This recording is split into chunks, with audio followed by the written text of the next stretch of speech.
নমস্কাৰ সকলোকে মোৰ অন্য এটা ভিডিঅ'লৈ আপোনালোক সকলোকে পুনৰবাৰ স্বাগতম জনাইছোঁ। বহুত দিন তেনেকৈ একো ভিডিঅ' বনোৱা হোৱা নাই, ভ্লগো দিয়া নাই আৰু ৰেচিপি ভিডিঅ'ও দিয়া নাই। আজি বহুত দিনৰ মূৰত এটা কুকুৰা মাংসৰ টেষ্টি আৰু হেল্ডি ৰেচিপি আপোনালোকৰ মাজলৈ লৈ আহিছোঁ। একেবাৰে কম মছলা দি বনাইছোঁ, আপোনালোকে খাই ভাল পাব বুলি মই আশা কৰিছোঁ। তেনেহ'লে ভিডিঅ'টো ষ্টাৰ্ট কৰোঁ ব'লক। এয়া মই 3.5 পোৱা মানৰ জোখত কুকুৰা মাংস লৈ লৈছোঁ। কুকুৰাটো ঘৰৰে আছিলে। এইফালে কুকুৰা মাংসখিনি মই লৈ ল'লোঁ আৰু লগতে এটা পকা বিলাহী এনেকৈ পাতল পাতলকৈ কাটি লৈছোঁ আৰু 2টা কেঁচা জলকীয়া লৈছোঁ। কেঁচা জলকীয়া আপোনালোকে স্কিপ নকৰিব আৰু যদি শুকান জলকীয়া থাকে আপোনালোকে দিব পাৰে, মই নাই দিয়া। আৰু এটা ডাঙৰ চাইজৰ পিঁয়াজ এনেকৈ পাতল পাতলকৈ কাটি ল'লোঁ আৰু লগতে এইফালে 2টা পিঁয়াজ, আদা, নহৰু আৰু জালুক এনেকৈ মিক্সিত পেষ্ট এটা বনাই লৈছোঁ।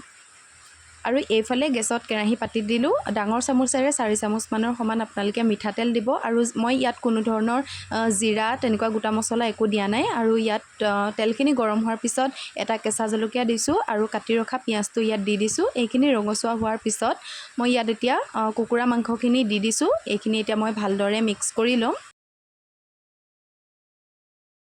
আৰু আপোনালোকে মন কৰিছে মই ইয়াত কোনো ধৰণৰ নিমখ হালধি এতিয়ালৈকে ব্যৱহাৰ কৰা নাই। এইখিনি মিক্স কৰি লৈছোঁ।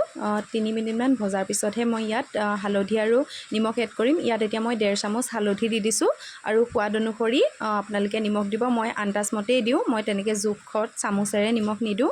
আৰু এতিয়া এইখিনি ভালদৰে মই মিক্স কৰি ভাজি থাকিম আৰু এইখিনি 10 মিনিটমানৰ কাৰণে ঢাকি ইয়াৰ পৰা যেতিয়ালৈকে তেল নোলায় তেতিয়ালৈকে আপোনালোকে ভাজি থাকিব। আৰু 10 মিনিটৰ পিছত মাজে মাজে লৰাই থাকিব, সেইটো পাহৰি নাযাব, নহ'লে তলত মাংসখিনি লাগি ধৰিব। আৰু গেছৰ ফ্লেমটো ল' টু মিডিয়াম কৰি ৰাখিব। এইফালে দেখিছেনে মাংসৰ পৰা তেল ওলোৱা ষ্টাৰ্ট কৰিছে আৰু মাংসটো বহুত বেছি তেলি আছিলে। আৰু মাংসত মানে নিজা তেল যেতিয়া ওলায় তেতিয়া আপোনালোকে নহৰু, পিঁয়াজ, আদা আৰু জালুকৰ পেষ্টটো যে তেতিয়া তেল ওলোৱাৰ পিছতে আপোনালোকে ইয়াত এড কৰি দিব। মই এতিয়া মাংসৰ পৰা তেল ওলোৱা ষ্টাৰ্ট কৰিলে সেইখিনি এতিয়া পেষ্টখিনি ইয়াত এড কৰি দিছোঁ। আৰু এইখিনি গোটেইখিনি এতিয়া মিক্স কৰি ভাজি ল'ম। আৰু মই মিক্সি বাতিত যিখিনি লাগি থাকে সেইখিনিত পানী অকণমান দি ইয়াত দি দিছোঁ।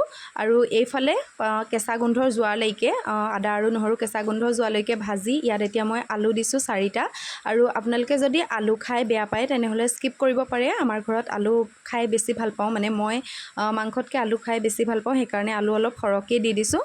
আৰু এইখিনি ভাজি হোৱাৰ পিছত লগতে বিলাহীটো যে কাটি থৈছিলোঁ সেইটো এতিয়া ইয়াত এড কৰি দিছোঁ। এতিয়া এইখিনি গোটেইখিনি ভালদৰে মই 20 মিনিটৰ কাৰণে ল' টু মিডিয়াম হিটত একেবাৰে ঢাকি ভাজি থাকিম। তাৰপিছত ইয়াত এতিয়া আধা চামুচ ধনিয়া গুড়ি দিছোঁ আৰু আধা চামুচতকৈ অকণমান কম আপোনালোকে জিৰা গুড়ি দিব। মই বহুত বেছি মছলা ব্যৱহাৰ কৰা নাই, যিহেতু আমাৰ ঘৰত ইমান মছলা নাখায়। আৰু লগতে আধা চামুচতকৈ অকণমান বেছি গৰম মছলা এড কৰিছোঁ। আৰু মই তেলত কোনো ধৰণৰ গোটা মছলা দিয়া নাছিলোঁ, সেইকাৰণে পেকেট মছলাই অকণমান দি দিলোঁ। আপোনালোকে যদি তেলত গোটা মছলা দিয়ে তেনেহ'লে পেকেট মছলা নিদিলেও কোনো কথা নাই। এতিয়া গোটেইখিনি ভালদৰে মিক্স কৰি মই ইয়াত এতিয়া গৰম পানী 4 গিলাচমানৰ সমান দি দিছোঁ।